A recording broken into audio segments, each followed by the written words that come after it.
दिनांक 14 जानेवारी 2025 रोजी रिठद येथील शेतकरी मोहन खंडोजी आरू यांचा गट नंबर 612 मधील 3.5 एकरातील तुरीचे गंजीला अज्ञात व्यक्तीने आग लावली।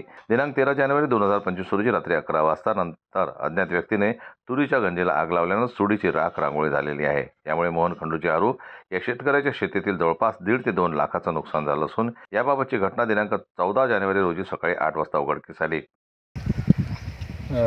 शेत शिवार येवती इथे माझी शेती 3.5 एकर पूर्ण शेती तूर होती आणि गट नंबर 612 शेतीचा त्या शेतात तूर होती। सुडी 8 दिवस झाले घालेली होती, पण रात्री 11च्या नंतर अज्ञात व्यक्तीने ती पेटवून दिली। सकाळी येऊन बघतो तर पूर्ण राख राहून राहिली। आजच्या भावानुसार अंदाजे 1.5 लाख रुपयाचं नुकसान झालं।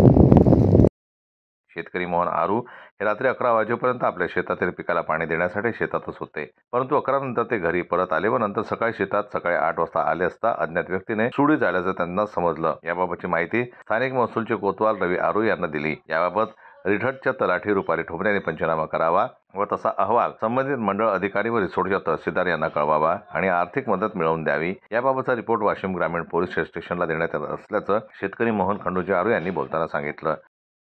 जनमत लाईव्ह न्यूज करता ज्ञानेश्वर वरकट यांची रिपोर्ट वाशिमहून।